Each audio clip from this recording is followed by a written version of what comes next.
does this new generation think about sovereignty and governance? I actually think we are seeing some differences.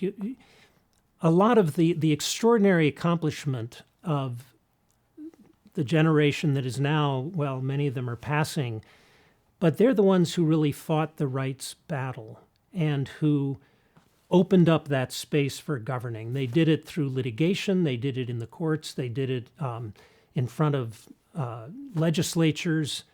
Many of them did it in the streets. Many of them put their lives on the line to make those things happen. And I think we're now, a lot of that discussion was centered on what they will do, the they being the U.S. government, the Canadian government, the government of some other government. What will they do? How do we get them to change their policy toward us, to move away from assimilation, to empower us, et cetera? Now I think we're seeing a generation that thinks less about self-determination in that sense. They're not ignoring it. They realize we've got to defend these rights. They're rights that we haven't yet secured. But they're increasingly interested in what do we do with these rights, including rights that the outside world may not recognize. How do we use these rights to achieve our goals? And that really is a self-governance issue as opposed to a self-determination issue, if I can make that distinction.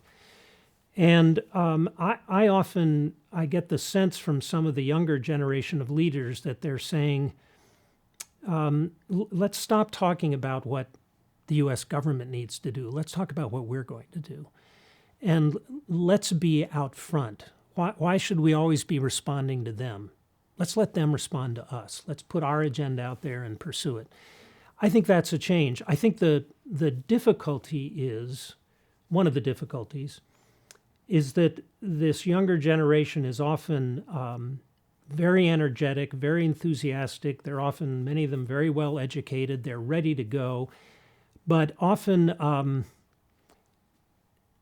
tribes have not done the best job yet, I think, of preparing some of their own people for leadership. So I was talking with a couple of people just last week about the difficulty of having people run for tribal offices, tribal council or chairs of tribes, young men and women who bring a lot of energy and ideas, but very little knowledge of what's involved in these jobs, are ready to go in there and change things. But where are the people who are preparing those leaders for what they're actually going to encounter? And I remember one tribal chairman a few years ago saying, every time we have an election, I spend the next 6 months trying to get new counselors up to speed on what's going on around here. And if you have a short terms of office, you spend a lot of time doing that. And what he would have liked was some way of preparing young people to step into those roles and shorten the learning curve before people get into those positions. How do you prepare them to be effective decision makers? How do you get them on board with a strategic vision of the people? How do you, in a sense, maximize the contribution that they can make? So I think that's one of the challenges as in the generational change. But certainly we're seeing energy and enthusiasm and determination. Let's get on with it. Let's pursue our agenda. And I think that's very, very promising.